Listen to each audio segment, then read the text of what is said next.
Le moratoire entre la Chine et les États-Unis qui met donc fin à la crise entre les deux superpuissances, on l'a largement commenté sur Boursorama, sans pour autant régler, c'est intéressant, les problèmes de fond. Bonjour Xavier. Bonjour David. Xavier Timbre, économiste, directeur principal de l'OFCE.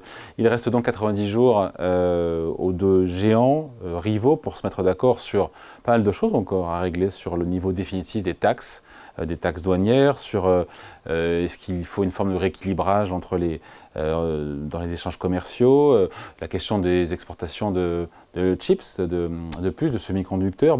C'est pas une partie de plaisir qui reste encore. Hein. Alors, non seulement c'est pas une partie de plaisir, mais en plus, d'abord, il ne s'agit que d'une trêve. Donc, ça dit vraiment ce que ça veut dire. C'est une pause en attendant. En attendant, on ne sait pas trop quoi, que les hostilités reprennent, que voilà. Et il y a une liste de problèmes à résoudre, d'éléments dans le dossier problématique qui est encore très grande. Et puis malgré tout, il va y avoir une augmentation des tarifs. Enfin, beaucoup moindre. Aujourd'hui, on est, encore une fois... Ça, c'est la magie de Donald Trump. On était à 145%, on descend à 10 plus 20, donc 30%. Alors, on est en fait à 39%, selon les estimations de droits de douane pondérés au final qui vont se produire. Donc, 39%, c'est quand même un chiffre énorme. C'est-à-dire, si on vous avait annoncé d'entrée, si on n'était pas passé par les 145, si on vous avait dit d'entrée, on va mettre 39% en moyenne de droits de douane sur les produits chinois pour les États-Unis, vous auriez dit... pendant la campagne présidentielle, il y a 10,60. Mais ok, mais vous auriez dit c'est quand même un effet énorme. Et puis surtout, on vient de 10, quelque chose comme ça, non? Un peu moins de 10. Ouais. Et donc, du coup, ce que ça va avoir comme effet, c'est que ça va avoir un effet sur les produits importés de Chine aux États-Unis, qui sont quand même très nombreux. Et donc, ça va avoir un effet sur les prix à la consommation des consommateurs. On ne voit pas. On a eu hier les chiffres de l'inflation aux États-Unis. Rythme le plus faible depuis février 2021. 2,3% d'inflation sur un an en avril. Pour l'instant, on ne voit que dalle. Hein. On ne voit rien, mais ce qu'on a vu, c'est quand même qu'il y avait eu beaucoup d'importations au mois de janvier, au point qu'on avait cru, préventive. Au point qu'on a cru qu'il y allait y avoir une récession massive aux États-Unis. Il y a maintenant un arrêt complet des livraisons de produits de Chine vers les États-Unis, donc les distributeurs jouent sur leur stock. Mais quand vous lisez le Wall Street Journal, qui n'est pas particulièrement favorable à Donald Trump, c'est rien de le dire, il décrit les situations de petits commerçants, de petits entrepreneurs partout aux États-Unis qui vivaient de l'achat de produits manufacturés qui venaient de Chine, soit pour les revendre, soit pour les incorporer dans leur production. Quel que soit le produit qu'ils fabriquent et qui aujourd'hui se retrouvent en fait en situation de faillite parce qu'ils n'ont plus la possibilité de continuer à vendre leurs produits à des prix raisonnables s'ils n'ont pas cette possibilité d'importer quand vous fabriquez des tentes, les toiles qui constituent la tente. Et donc votre point c'est que? Et donc mon point c'est que dans cette espèce de chaos que Trump a créé entre la campagne et le début de son mandat, on finit par se dire qu'on a une trêve et on voit un sentiment d'optimisme très fort sur les marchés financiers. Oui. Ils ont retrouvé leur niveau d'avant début avril. Hein. Voilà, mais en fait, vous voyez, l'économie de Main Street, elle n'avance pas au même rythme. Et elle va prendre une vague qui est peut-être beaucoup moins grande que celle qu'on pouvait craindre il y a 15 jours, mais qui est quand même énorme et qui va avoir des conséquences assez terribles aux États-Unis. Et ça va prendre du temps. Ça va prendre des mois et des mois, ça va avoir des conséquences cette année et l'année prochaine, ça va avoir des conséquences sur les chaînes de valeur, la façon dont elles sont constituées, et ça va avoir des conséquences... Même avec la trêve et potentiellement... Malgré la trêve, et cette trêve qui n'en est pas tout à fait une, puisque c'est quand même une trêve avec une augmentation des droits de douane. Par ailleurs, ça n'est une trêve qu'avec la Chine, il reste encore le Mexique et le Canada, qui sont quand même deux énormes sujets pour l'économie américaine, en fait, tout ça va produire ses effets. Et il va se passer des choses aux États-Unis à cause de ça. Et donc, pourquoi il a reculé, vous? C'est quoi votre grille de lecture? On l'a largement commenté hier avant-hier, donc on va passer assez vite là-dessus. Pourquoi est-ce que cette reculade en race campagne de Donald Trump, qui globalement n'a pas eu grand-chose en contrepartie de cette trêve? Alors, on ne sait pas exactement ce qu'il a eu en contrepartie, donc il a peut-être obtenu des choses. Donald Trump a des obsessions, comme par exemple le fentanyl et les produits qui servent à le fabriquer. Et la Chine, apparemment, a promis de faire véritablement un contrôle très avancé sur ces questions-là. Et donc ça aurait vraiment amené à satisfaire Trump. Qu'est-ce qu'il a obtenu à part ça? C'est vrai que quand on le regarde de l'extérieur, par exemple quand on le regarde de Chine, la Chine, elle jubile, hein, c'est-à-dire qu'elle dit, on a réussi à faire plier Trump, 2, on n'a rien cédé. Ouais, mais après, la Chine, elle dit ce qu'elle veut. Et puis, non, elle dit ce qu'elle veut, mais elle dit des choses qui sont quand même assez importantes. Elle dit on a été capable de le faire céder, c'est-à-dire en fait, les mesures de rétorsion qu'on a prises immédiatement ont fini par faire plier Trump. Donc, du point de vue de la Chine, ce qui a fait plier Trump, c'est les mesures de rétorsion. D'une part. D'autre part, la Chine dit au reste du monde, faites des accords commerciaux avec les États-Unis si vous voulez, mais vous allez voir ce qui va se passer. Ils vont être jetés à la poubelle immédiatement. Si vous en faites avec nous, on est un océan de stabilité face à ce chaos de Trump. Et donc, la Chine est en train aussi de jouer... Vous voyez, on ne court pas un marathon comme un sprint, quoi. Et Trump, il est dans un sprint. Et je pense qu'il n'a pas le physique pour le marathon du tout, ni pour le sprint.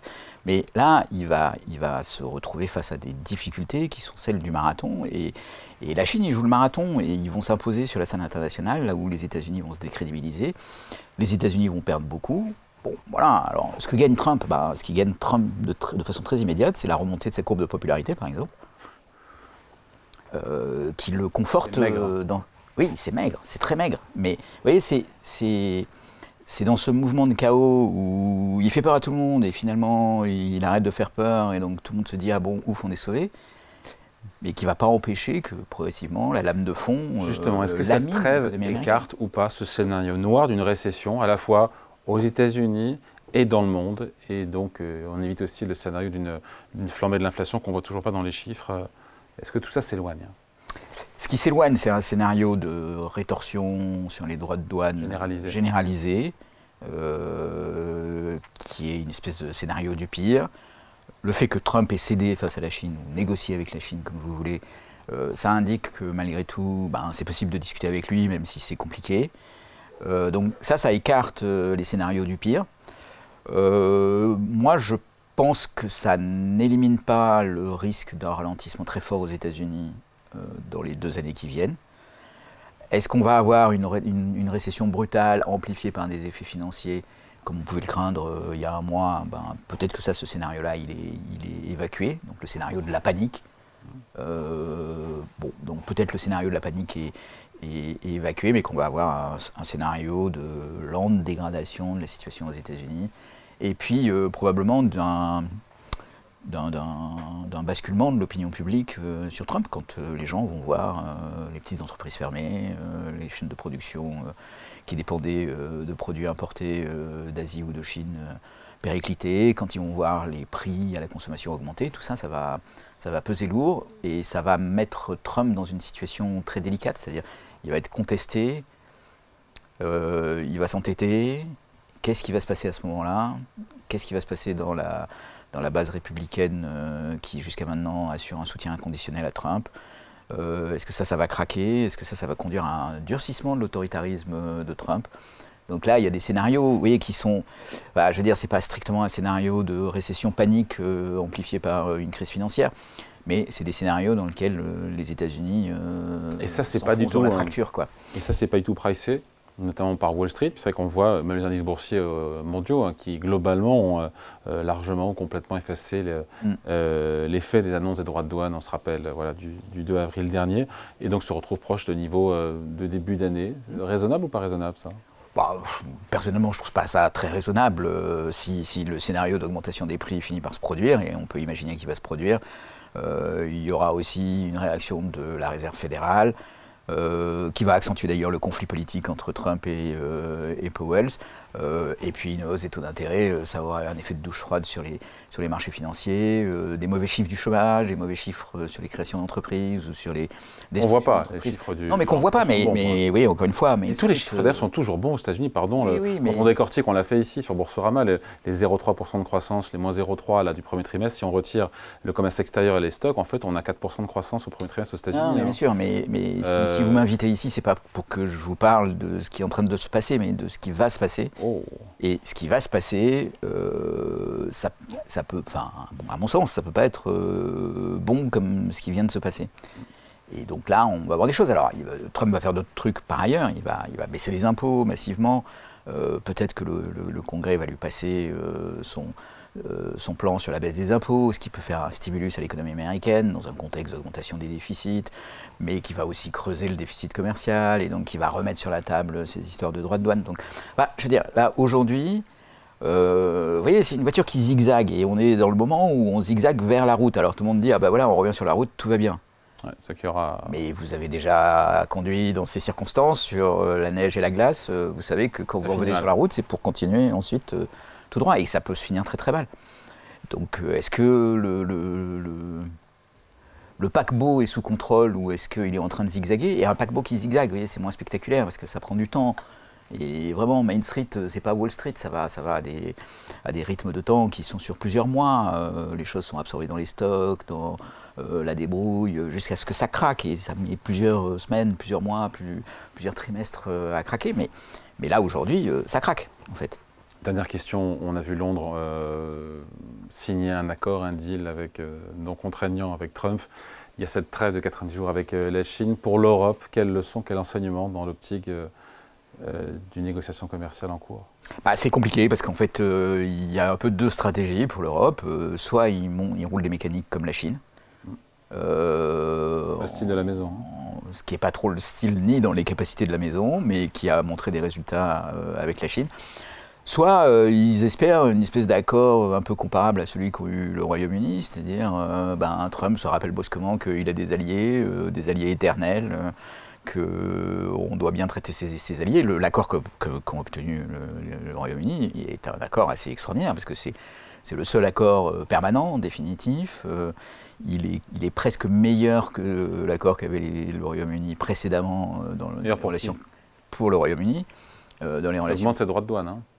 Oui, mais... Enfin, qu'il les baisse pour les produits américains, mais qui augmente pour les produits anglais à exporter vers les États-Unis. Hein. Oui, enfin, le résultat n'est pas si franc, et vraiment, le Royaume-Uni obtient un accord qui est assez tentant, et donc on pourrait se dire en Europe, peut-être qu'il faut qu'on fasse copain-copain, qu'on soit très amicaux avec Trump, et qu'on se rappelle à son bon souvenir, on mette un peu d'argent dans la défense, et que brusquement, si jamais on arrive à négocier... Dans le gaz américain.